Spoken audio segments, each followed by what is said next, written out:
Every city has its rituals of social distinction. Paris has its café politics and jambon beurre, London its postcode hierarchies and the window tax, New York its performative busyness. Some residents of certain areas of Oslo, however, have something more spatially literal, a quiet but persistent belief that a person's moral, cultural and existential worth can be approximated by the height of their ceiling. Nowhere is this conviction more developed or more theatrically expressed than in Frogner, where the fictional annual competition for the highest ceiling is treated with a seriousness normally reserved for parliamentary procedures.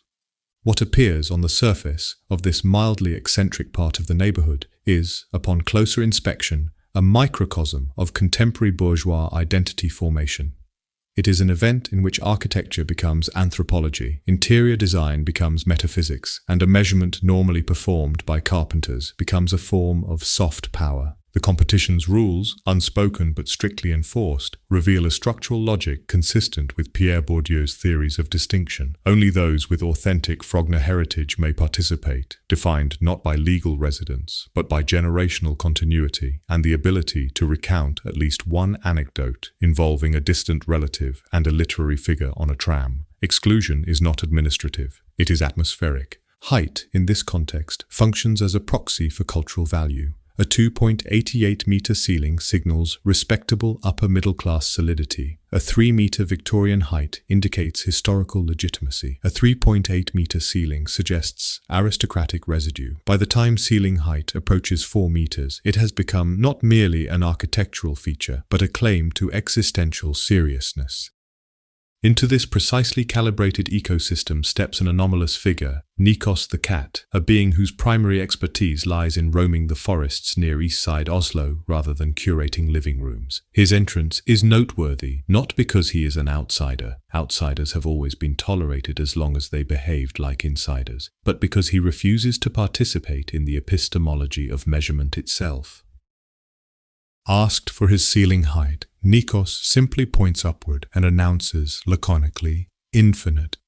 This gesture introduces a conceptual rupture. Infinity, unlike 4 meters, is not a quantity but a category. It is not comparable, rankable, or adjustable. It challenges the foundational assumption that ceilings, and by extension status, exist within measurable limits. Nikos's intervention destabilizes the competition on 3 levels. Epistemological, the event relies on shared metrics. Infinity refuses the metric. It is a non-number smuggled into a numerical contest. Sociological, the community's status system is predicated on material rarity. High ceilings are scarce. Infinity, however, is universally available to anyone willing to step outdoors. This democratizes what was previously exclusive.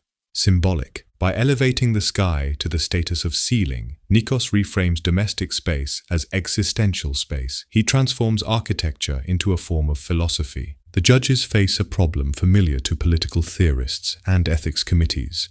What does one do when a participant follows the spirit of the rules, but in a manner that undermines the rule's structural logic? To reject infinity would be to reject conceptual ambition. To accept it is to admit that the entire competition is an elaborate exercise in self-affirming arbitrariness. The jury, whether out of shock, admiration, or intellectual fatigue, accepts it. In awarding first prize to Nikos, Frogner inadvertently stages a philosophical experiment. The competition collapses under the weight of its own assumptions. Status is revealed to be not a matter of height, but of imagination. The sky, once ignored as mere atmosphere, becomes the ultimate symbol of unbounded possibility.